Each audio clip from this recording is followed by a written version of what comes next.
शामिल हैं। भारत में आपातकाल 1975, लोकतंत्र का सबसे अंधकारमय अध्याय। नमस्कार साथियों, आज हम बात करने जा रहे हैं स्वतंत्र भारत के इतिहास के उस दौर की जिसे भारतीय लोकतंत्र का सबसे काला अध्याय कहा जाता है, आपात। यह वह समय था जब भारतीय संविधान का अनुच्छेद 350T लागू करके नागरिक अधिकारों को निलंबित कर दिया गया, मीडिया पर सेंसरशिप लगाई गई, नेताओं को जेल में डाला गया और संपूर्ण लोकतंत्र को लगभग एक व्यक्ति की सत्ता में सीमित कर दिया गया। आपातकाल क्या होता है? आपातकाल का अर्थ है एक विशेष परिस्थिति में संविधान द्वारा सरकार को असाधारण शक्तियां प्रदान करना। भारतीय संविधान में 3 प्रकार के आपातकाल का प्रावधान है। राष्ट्रीय आपातकाल, अनुच्छेद 3D, राज्य आपातकाल, राष्ट्रपति शासन, अनुच्छेद 3 आर्थिक आपातकाल। 3 जून 1995 को घोषित किया गया आपातकाल राष्ट्रीय आपातकाल था, जो आंतरिक अशांति के आधार पर लगाया गया था। काल की पृष्ठभूमि 1970s के दशक का भारत। 90s के दशक का भारत राजनीतिक, आर्थिक और सामाजिक उथल-पुथल से जूझ रहा था। राजनीतिक संकट, कांग्रेस पार्टी के खिलाफ विरोध बढ़ रहा था। जयप्रकाश नारायण के नेतृत्व में संपूर्ण क्रांति आंदोलन जोर पकड़ रहा था। आर्थिक संकट, महंगाई चरम पर थी, बेरोजगारी बढ़ रही थी, तेल संकट के कारण विकास रुका हुआ था। न्यायिक संकट, इलाहाबाद हाई कोर्ट ने 12 जून 1977 को इंदिरा गांधी के चुनाव को अवैध ठहरा दिया, जिससे उनका प्रधानमंत्री पद खतरे में पड़ गया।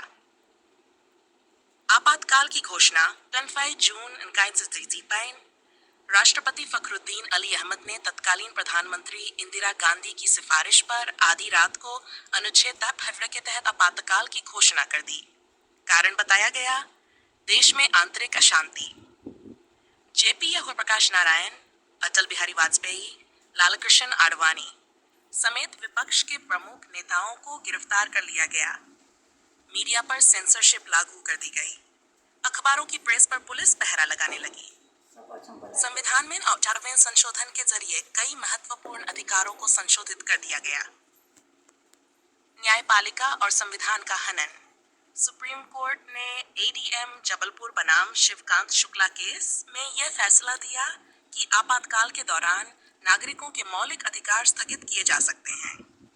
यह निर्णय भारतीय न्यायपालिका के इतिहास में बेहद विवादास्पद माना जाता है। अभिव्यक्ति की स्वतंत्रता पर हमला। सभी अखबारों को सरकार की मंजूरी के बिना कुछ भी प्रकाशित करने से मना किया गया। इंडियन एक्सप्रेस, स्टेट्समैन, ब्लिट्ज जैसे अखबारों ने विरोध जताया, लेकिन कई बड़े अखबार सरकारी दबाव में आ गए। नसबंदी अभियान, सबसे बड़ा विवाद। संजय गांधी, जो इंदिरा गांधी के बेटे और अनौपचारिक शक्ति केंद्र बन गए थे, ने देश भर में जबरदस्ती नसबंदी का अभियान चलवाया। लाखों पुरुषों को सरकारी दबाव में बिना उनकी इच्छा के नसबंदी करवाई गई। विशेष रूप से गरीब तबकों को टारगेट किया गया। विकास योजनाएं या दिखावा। इंदिरा गांधी और उनके सहयोगियों ने इस दौर को अनुशासन पर्व बताया। कुछ प्रमुख योजनाएं थी: सड़कों से अतिक्रमण हटाना, ट्रेनों का समय पर चलना, सरकारी कार्यालयों में अनुशासन लाना। हालांकि यह सब लोगों की आजादी की कीमत पर हो रहा था। 64वां संविधान संशोधन। संविधान में तानाशाही की छाया। 1976 में लाया गया यह संशोधन भारतीय संविधान का अब तक का सबसे व्यापक और विवादास्पद संशोधन था। मुख्य बिंदु, सोशलिस्ट और सेक्युलर शब्द जोड़े गए। संसद को असीमित शक्तियां प्रदान की गई। न्यायपालिका की स्वतंत्रता कमजोर की गई। मौलिक कर्तव्यों का समावेश किया गया। विरोध और संघर्ष। जेपी आंदोलन, जो पहले ही शुरू हो चुका था, भूमिगत हो गया। आरएसएस, समाजवादी पार्टी, जनसंघ और कई पत्रकारों ने गुप्त रूप से विरोध जारी रखा। विदेशी मीडिया और मानवाधिकार संगठनों ने भारत में लोकतंत्र की हत्या की आलोचना की। आपातकाल का अंत और जनता पार्टी की जीत।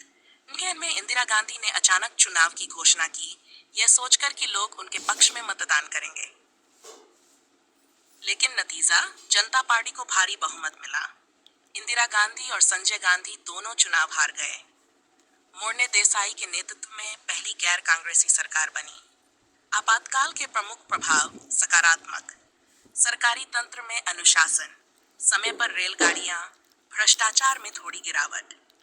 नकारात्मक, लोकतांत्रिक अधिकारों का हनन, मीडिया पर नियंत्रण, मानवाधिकारों का उल्लंघन, राजनीतिक विरोधियों पर अत्याचार, संस्थाओं की स्वतंत्रता का अंत। आपातकाल से क्या सीखा भारत ने? आपातकाल ने भारत को सिखाया कि लोकतंत्र की रक्षा के लिए केवल संविधान नहीं, बल्कि जागरूक नागरिकों की आवश्यकता होती है। संवैधानिक संस्थाओं की स्वतंत्रता बेहद जरूरी है। मीडिया की स्वतंत्रता लोकतंत्र का स्तंभ है।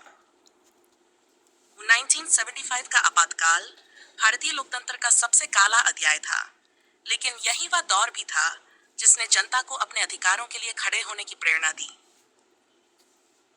ये समय हमें बार बार याद दिलाता है कि अगर सत्ता का संतुलन बिगड़ जाए तो लोकतंत्र भी खतरे में पड़ सकता है। इसलिए हमें न केवल इतिहास को याद रखना है, बल्कि उससे सबक भी लेना है, ताकि भविष्य में कभी कोई लोकतंत्र को कुचलने का साहस न कर सके। अगर आप इस स्क्रिप्ट का PDF, इंग्लिश ट्रांसलेशन या वीडियो नरेशन वर्जन चाहते हैं, तो बताएं, मैं तुरंत तैयार कर सकता हूं।